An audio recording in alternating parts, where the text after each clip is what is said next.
अभी संजय जी आपका भी हो सकता है, हेमंत जी आपका गांव भी हो सकता है, और बच्चों ये आपका गांव भी हो सकता है। आज से 50 साल पहले गांव में एक बड़ा सा तालाब था। तालाब के किनारे अच्छी मखमली घास लगी रहती थी। क्या करे, पूरी रिकॉर्डिंग करना। घास पे गौवंश विचरण करते थे। क्या करे, वीडियो पूरी कट मत करना। तालाब था, नमी थी, पूरी रिकॉर्डिंग केचुए भी थे। तालाब के आसपास हरा भरा पेड़ों का बगीचा था। बगीचे में फूल भी थे, उस पे तितलियां भी थी। तालाब में मेढक भी थे, मछलियां भी थी। और जब उस गांव की दादी अपनी बच्ची को कहानियां सुनाती थी तो रात के समय मेढकों की टर्टर भी सुनाई देती थी और सुबह के समय गौरैया का चहचहाना भी सुनाई देता था। बच्चे तितलियों के साथ खेलते भी थे। केचुए थे, घास थी, नमी थी। गांव में जल स्तर अच्छा बना हुआ था तो किसान भी खुश थे। खेती अच्छी होती थी, उत्पादकता अच्छी होती थी, अच्छी बारिश होती थी, क्योंकि हरा भरा बगीचा और पेड़ वर्षा कराने में भी योगदान करते थे। ही जाओ करो, देख लो करो जो। अच्छी बारिश से वो तालाब लबालब रहता था। पक्षी भी बड़ी संख्या में आते थे। क्या महान। और बच्चों को पक्षियों की भाषा भी सुनने को मिलती थी, पक्षियों की कहानियां भी सुनने को मिलती थी। एक संतुलन बना हुआ था उस गांव में। ये हम सब में से किसी का गांव भी हो सकता है। बात बस 50 वर्ष पुरानी है। धीरे धीरे वो तालाब फट गया, कहीं कब्जा हो गया, कहीं इमारतें बन गई। मेघ तो अब भी आते हैं, वर्षा अब भी होती है, पर अब वर्षा का पानी उस तालाब तक नहीं पहुंच पाता क्योंकि तालाब फट गया है। पानी जमीन के निचले स्तर तक नहीं पहुंच पाता। गांव में किसान परेशान होने लगे क्योंकि पानी का जल स्तर कम हो रहा था। खेती अनुपजाऊ हो गई। जिन केचुओं की वजह से, जिन तितलियों की वजह से, जिन चिड़ियों की वजह से, जिन मछलियों की वजह से एक प्राकृतिक संतुलन बना हुआ था, वो समाप्त होने लग गया। गांव में पॉलिथीन का प्रयोग इतना ज्यादा होने लग गया कि बचे खुचे तालाब में पॉलिथीन भर गई। देखते देखते दादी नानी की कहानियां भी खत्म हो गई क्योंकि बच्चों ने गौरैया कभी देखी ही नहीं थी। तो अब जब दादी कहानी सुनाती थी तो गौरैया दिखाने के लिए नहीं होती थी। मेढकों की आवाजें बंद हो गई। तालाब में जो मछलियां होती थी रंग बिरंगी, छोटी बड़ी, एक दूसरे पर निर्भर रहती थी, वो भी समाप्त हो गई। इतना रसायन इस्तेमाल होने लग गया खेती में और वो रसायन बह के उसी तालाब में जाने लगा कि जितने भी जीवांश उस तालाब में हो सकते थे उनकी संभावना भी समाप्त हो गई। प्रकृति से हम लोग कट गए। गौचर अब खेतों में पहुंच गए, सड़कों पर आ गए और एक समस्या बन गए। एक वो पर्यावरण जिसमें संतुलन था अब एक चिंता का विषय बन गया। और ये सब हुआ इन्हीं 50 वर्षों में, उन्हीं गांव के लोगों के कारण।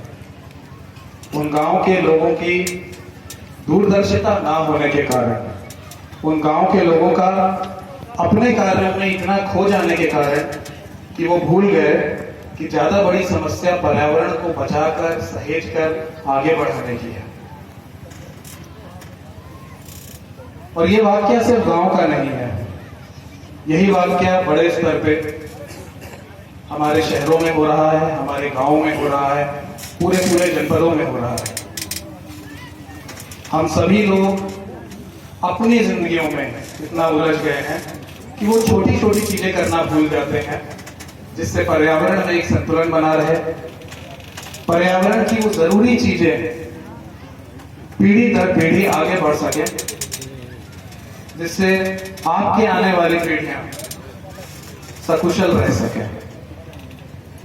कहीं ना कहीं हमारी सोच सिर्फ हमारी पीढ़ी तक सीमित रह गई है। हमारे कार्य अच्छे होने चाहिए, हमारा मकान अच्छा बनना चाहिए, हमें किसी भौतिक संसाधनों की कमी नहीं होनी चाहिए। पर इस व्यक्तिगत काम में उलझकर, व्यक्तिगत आकांक्षाओं में उलझकर हम ये भूल जाते हैं कि हमारी एक बड़ी जिम्मेदारी आगे आने वाली पीढ़ियों के लिए है। तो जब भी पर्यावरण की बात होती है और कई बार इन मुद्दों पे जब चर्चा होती है तो हम ये सोचने पे मजबूर हो जाते हैं कि इस समय सबसे बड़ा मुद्दा गांव के सामने, शहर के सामने, प्रदेश के सामने, देश के सामने, विश्व के सामने और पृथ्वी के सामने क्या है।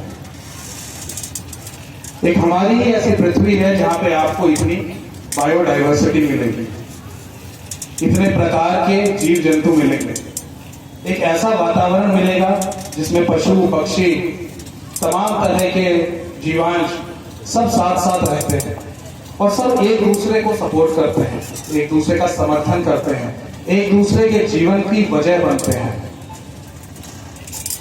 पर हम लोग अपने अपने जीवन को गति देने के लिए, अपने भौतिक संसाधनों को बेहतर करने के लिए इन वजहों को काटते जा रहे हैं। हम भूलते जा रहे हैं कि बहुत छोटे छोटे काम करने हैं। अगर हम मकान बना रहे हैं तो ध्यान रहे उसमें कितने पेड़ कटे हैं जिससे हमारा फर्नीचर बना है। क्या हमने उतने पेड़ लगाए और लगाने के बाद क्या उनको सहेजा? क्या हमने पशु पक्षियों के लिए कुछ भी करा? और जब मैं कुछ भी की बात करता हूं तो जागरूकता उसका एक पहलू है, लेकिन छोटे छोटे काम। कई घरों में कई लोग मुझसे सहमत होंगे, हम लोगों के घरों में भी ये होता था कि दादी नानी पक्षियों के लिए दाने हम लोग डाल देते थे। सुबह उठ के ये डालने की परंपरा होती थी। गर्मी के समय में एक कटोरी पानी हम लोग बाहर रख दिया करते थे।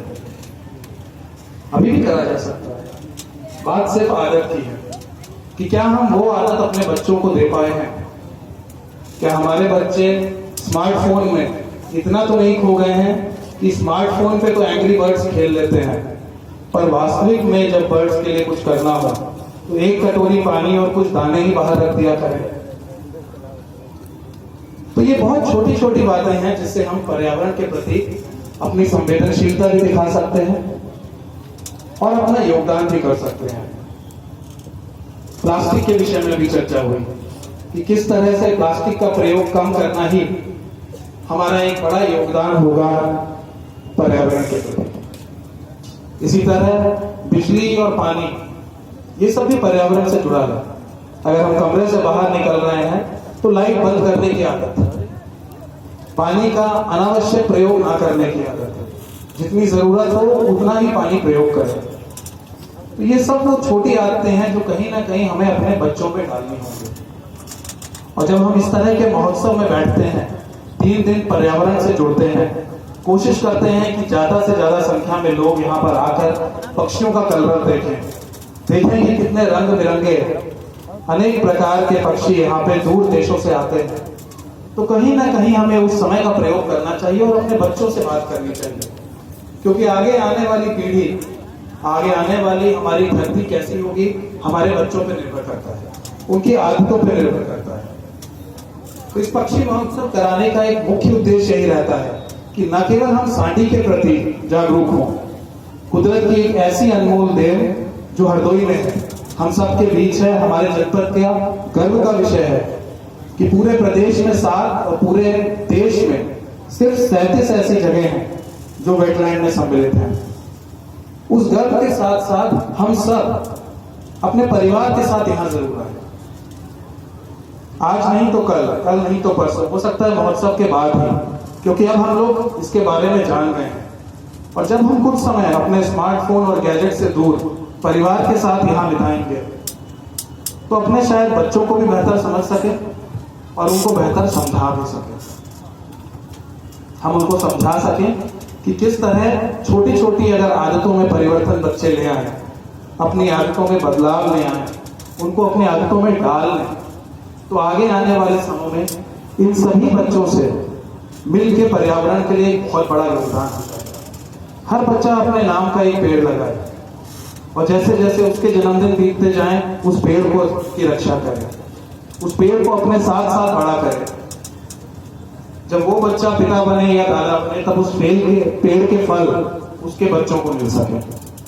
बस ये छोटा सा काम करना है, कुछ पशुओं और पक्षियों के लिए काम करना है, अपनी संवेदनशीलता बनाए रखनी है। सड़क पे कहीं पे भी अगर हमें कोई पशु चोटिल अवस्था में दिखे तो उसको उसी तरह समझें जैसे हमारे घर का कोई सदस्य चोटिल हो, उसको तुरंत उपचार दिलाएं। पक्षियों के लिए जितना हम कर सकते हैं, क्योंकि ये सारी चीजें जुड़ी हुई हैं, आपस में जुड़ी हुई हैं संतुलन बनाए रखने के लिए, और इसी संतुलन का हिस्सा हम सब हैं। अगर माने या ना माने वो हमारे ऊपर है। और इसीलिए जब हम ग्लोबल वार्मिंग की बात करते हैं, बदलते हुए पर्यावरण की बात करते हैं, तो ये जरूरी हो जाता है कि हम अपने बच्चों की शिक्षा में पर्यावरण की शिक्षा का एक अहम हिस्सा शामिल करें। सांडी पक्षी महोत्सव अपने तृतीय अध्याय में आप सबका स्वागत करता है। आप सबको इस बात को सोचने के लिए एक मौका देता है। प्रिंट और इलेक्ट्रॉनिक मीडिया के साथियों के माध्यम से ये बात दूर दूर तक जाए कि न केवल हरदोई में ऐसी जगह है जहां हजारों की संख्या में दूर दराज देशों से पक्षी आते हैं और पूरा सर्दियों का समय यहाँ बिताते हैं, बल्कि इन पक्षियों के यहाँ आने की वजह भी सबके सामने जाए कि इस जगह ऐसा संतुलन बना हुआ है जो अन्य जगह भी होना चाहिए। और उस संतुलन को बनाने के लिए हर व्यक्ति क्या छोटे छोटे काम कर सकता है, उसको अपनी रोजमर्रा की आदतों में लाए। मैं यहाँ पे लगी हुई पूरी टीम का, जिन्होंने पिछले कई दिनों से इस महोत्सव को सफल बनाने के लिए पूरा योगदान दिया है, सिटी मजिस्ट्रेट साहब की अध्यक्षता में मीडियम साहब, डीएफओ साहब, बीएसए, डीआई साहब, तमाम लोग जो यहाँ से जुड़े रहे हैं। आगे आने वाले 3 दिनों में अनेक कार्यक्रम यहाँ पे प्रस्तावित हैं, कई सारी प्रतियोगिताएं हैं। तो जो लोग आज भी आए हैं, मैं चाहूंगा उनके माध्यम से, अगले 2 दिन छुट्टी के दिन है, शनिवार रविवार है, आप जितने भी लोगों से परिचित हैं एक बार उनसे जरूर कहें कि अपने बच्चों को लेके, अपने परिवारों को लेके 2 दिन यहाँ पे जरूर आए। यहाँ 2 दिन पूरा घूमना फिरना निःशुल्क करा हुआ है, मेले की सुविधा है, यहाँ पे तमाम तरह के स्टॉल्स हैं, तमाम आपको जानकारी मिलेगी पर्यावरण के बारे में, पशु पक्षियों के बारे में। उस जानकारी से लाभान्वित हो, अपने बच्चों को उसके प्रति संवेदनशील करें और पर्यावरण संरक्षण में आपका जो भी योगदान हो सकता है इस पक्षी महोत्सव के माध्यम से उसको जरूर करें। रामसर साइट में सम्मिलित होने के लिए फिर से जनपद के सभी अधिकारियों को, सभी जनप्रतिनिधियों को भी बहुत बहुत धन्यवाद। और बहुत बहुत गर्व की बात है कि हम उन गिने चुने साइट्स में शामिल हो गए हैं। एक ये अंतर्राष्ट्रीय गर्व का विषय हरदोई जनपद के लिए और खासकर सांडी के लिए है। एक और सुखद समाचार जो सांडी क्षेत्र से जुड़ा हुआ आज ही कल ही प्राप्त हुआ हमें, कि वर्षों से मांग थी कि इस क्षेत्र में रेलवे लाइन की स्वीकृति मिल जाए, वो स्वीकृति भी प्राप्त हुई है। मैं उसके लिए भी यहाँ पे उपस्थित जनप्रतिनिधियों का, माननीय विधायक जी जो आज यहाँ नहीं हो पाए क्योंकि विधानसभा का सत्र चल रहा है, उनका, माननीय सांसद जी का जिन्होंने इस मुद्दे को लोकसभा में, पार्लियामेंट में उठाया, उनका भी तहे दिल से मैं शुक्रिया करता हूं, क्योंकि ये मांग भी बहुत समय से यहाँ क्षेत्र वासियों की थी। तो ये भी एक अच्छा कार्य इस महोत्सव के साथ ही साथ हुआ है। एक बार फिर से सभी लोगों का, जितने भी बच्चे यहाँ पर आए हैं, जितने भी अध्यापक कर यहाँ पे आए हैं, आप सबका न केवल शुक्रिया बल्कि ये गुजारिश भी कि अगले 2 दिन भी ज्यादा से ज्यादा संख्या में अपने परिचित लोगों को यहाँ भेजें और महोत्सव को सफल बनाएं। धन्यवाद, बहुत बहुत धन्यवाद।